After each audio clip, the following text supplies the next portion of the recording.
Okay, understood. So, welcome everybody. Thanks that you are not going for lunch. I'm now trying to make electrochemists out of you. My name is Helmut Lademann. I'm responsible for A2's subsidiary in Cologne in Germany and also one of A2's electrochemical and process experts. At first, why did we develop AI-powered condition monitoring for water electrolysis? Imagine being in a plane to Paris for the Olympic Games, and 100 miles before seeing land, the engines run out of fuel and you crash or you splash. Our software would have told the pilot to simply reduce speed a little bit to compensate the stronger headwinds those days and maybe an unusual high consumption of one engine at full speed. So wherever you are involved in saving this planet for mankind with green hydrogen, please make sure that this essential performance tracking in real time is part of the project.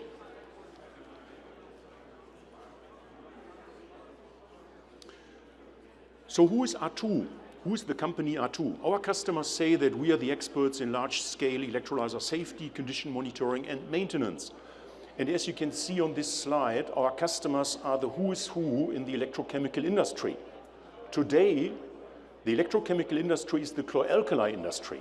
Installed capacity 25 gigawatt. If you compare that with water electrolysis, it's about 1 or maybe 2 gigawatt. Chlor-alkali electrolysis is very similar to water electrolysis, and it is as dangerous. Oxygen and hydrogen would explode without a healthy membrane or a diaphragm in each cell. Chlorine and hydrogen would do the same.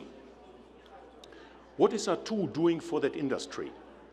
Typically, the chlor-alkali or hydrogen producer, they buy an electrochemical plant from an engineering company, and the electrolyzer comes as part of that package. Engineering companies are most profitable when they buy tanks, pumps, and electrolyzer cheap and sell the package expensive. Therefore, typically, electrolyzers are equipped with the lowest possible safety standards, no intelligent condition monitoring. It's like a car without anti-lock braking system, without board computer. And that was the starting point for the company A2. We became, as an independent third party, the worldwide market leader for electrolyzer management, optimization, and safety with the brand EMOS. We are supporting the producer with unique patented hardware, software, and analysis services for the electrolyzer. In contradiction to typical engineering companies, we are enjoying with our customers a lifelong partnership with the goal to operate the electrolysis plant as safe and as profitable as possible. We do that since 1989. Our headquarters is in Montreal, Canada, and since 2008 we have a subsidiary in Cologne in Germany. Before 2020 we were private owned, then our owner retired, and we are very proud that then Asahi Kasei bought our shares. Who is Asahi Kasei? It's one of the biggest chemical companies in Japan, almost 50,000 employees, 20 billion turnaround. And Asahi Kasei is the one-stop supplier for electrolyzer and the #1 in chlor-alkali, and also since 2020 active in water electrolysis. Asahi Kasei bundles their electrolyzer technology with our products and services, but A2 is still an independent group company, so we can still service all the other electrolyzer manufacturer and also producer, even though they might be a competitor of Asahi Kasei. What was the key to our success? To all our customers, we have a very close relationship. They trust us and they share their data with us. Therefore, we have worldwide the largest electrolysis database from more than 30 years of condition monitoring of more than 90,000 cells from all technology providers. We have more than 90 installations in 33 countries on all continents. And this data, especially from incidents and abnormal aging that the customers shared with us, That helped us to develop and customize all our products precisely to our customers' needs. For safety, we are offering a patented, the one and only patented SEAL 2 certified safety instrumented system that comes with unique hardware, software, and a data historian to improve cell room performance and maintenance management. And I forgot to change the slide. That's what I'm just seeing. Why nobody told me? Okay. And this slide now shows all our products dedicated to make the most out of an electrolysis plant. So you can see we have real-time applications, but we are also offering plant health checks, historical data analysis on demand, even a cloud infrastructure for paperless information exchange between all the parties that are involved in best practice operation, like the plant, tech supplier, service provider, and even repair shops. So all these details you can see almost live at stand C44 in the exhibition. But now, let's look at the challenges of water electrolysis. An electrolyzer consists of many cells that are in series. The current flows from cell to cell. The electrolyzer is like a chain. If one link means one cell fails, you need to stop the whole electrolyzer. Can be 600 cells. What does it mean? A cell fails. The knockout criteria is a damaged membrane or a diaphragm. If the electrolyzer is not stopped when that happens, the result looks like what you can see here. That was the first fatality in water electrolysis in 1975. And what was the cause those days? Typically, bipolar electrolyzers have little leak currents, so over time, there is a little bit of sludge formation. And in that case, this sludge plugged the outlet of only one cell in the electrolyzer. The cell overheated, the diaphragm between anode and cathode melted, hydrogen-oxygen mixed, exploded in the oxygen separator on top of the electrolyzer, and finally also destroyed the building. In water electrolysis, the malfunction of only one cell means end of electrolyzer life and explosion risk. So how can you prevent that? There are many causes that can damage the separator between anode and cathode in a cell. You can study that in the details later. Fortunately, all what you see as causes on this slide, they have one in common. Either the cell voltage is increasing or it's decreasing. So, and as already mentioned, water electrolyzers are bipolar, means the current flows from cell to cell. Therefore, the resistance of the single cell can be measured. The cell voltage can be measured. In 1975, only the total electrolyzer voltage was measured.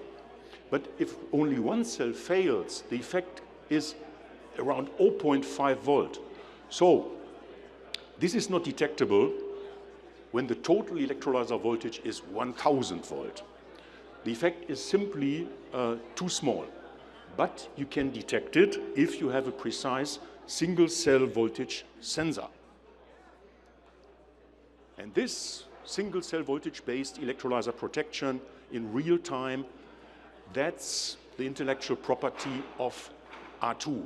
And it's meanwhile, in the chlor-alkali industry, the state-of-the-art safety system for electrolyzer.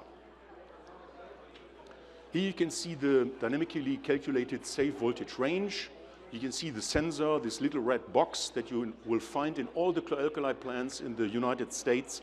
The brain, the logic solver, communication module, and so on. And all this is SEAL 2 certified according to the international norm 61508. It's certified by German TÜV. It's the only system that you can buy on this planet with this certification.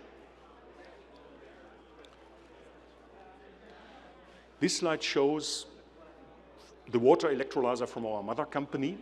It's called Electrolysis. And there you can see these little red boxes. That is our EMOS safety system. That is, you can say, the life vest on the flight to Paris.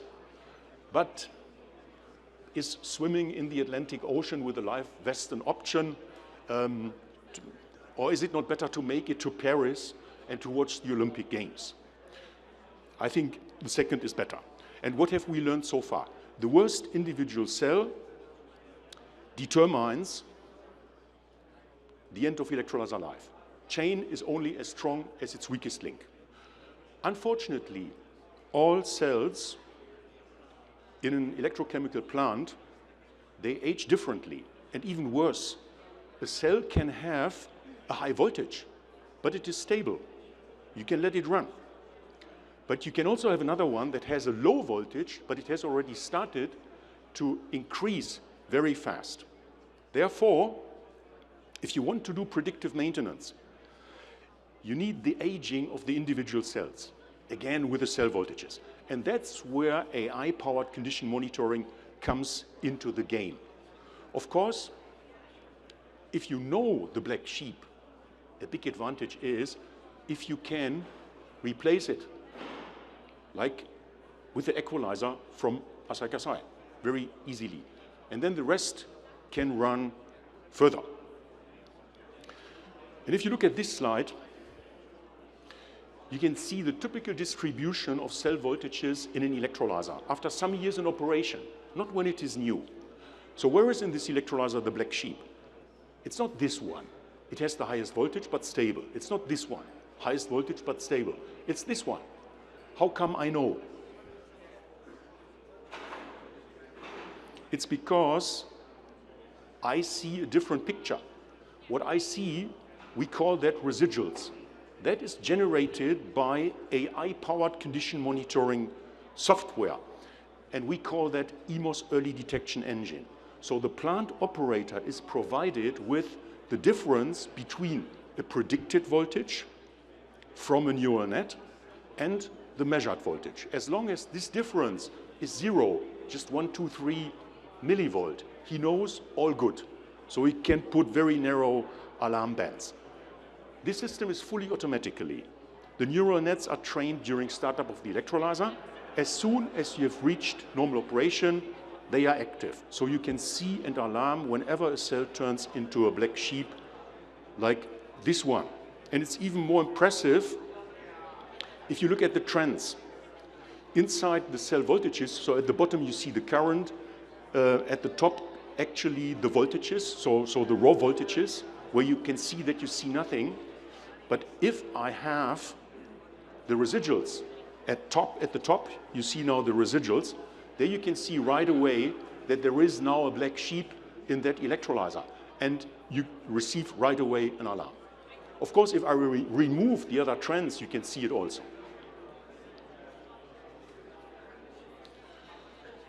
So, we think that AI-powered condition monitoring is essential for water electrolysis. Why do we? Imagine today's biggest electrochemical plant in Europe has about 30 electrolyzers, the biggest. It consumes about 300 MW.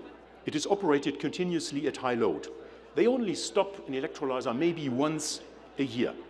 The electrolyzer technology was tested under these operating conditions many years before choosing it. If you look at the NEOM project, currently the largest for water electrolysis, after the second step, 4,000 MW. These are totally new dimensions. We will see large plants with hundreds of stacks. We will see stacks with 100s of cells. We will have, what can I see there? We have load distribution in real time. We will have the best electrolyzer at max load, the worst electrolyzer at min load. We will have maintenance as a weekly routine job. We will have electrolyzer start and stops as a daily routine job. Whenever the sun goes down and the wind slows down, you have to stop an electrolyzer. You cannot run it at very, very low load because it produces too much explosive gas mixture. So Operating conditions will be unique for each plant. Real electrolyzer testing is simply not possible. You have an unpredictable correlation between operating conditions and cell aging. So that's why each plant will be unique the way it is operated, and the electrolyzer cannot be tested accordingly. Each plant will face a different, unpredictable correlation between the operating conditions and cell aging. And that's why AI-powered condition monitoring is essential to identify and to avoid any abnormal aging and to see as possible any life-shortening conditions. Today's most critical uncertainty is the correlation between operating conditions like load changes or shutdowns and cell aging. With the residuals from an early detection engine, this becomes totally transparent. This is the only solution to make it finally to the Olympic Games in Paris. And by the way, also for safe automatic electrolyzer startup, AI-powered condition monitoring is essential. So,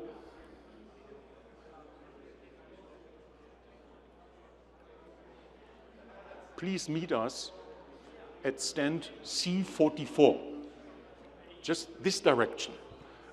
Thank you very much for your attention.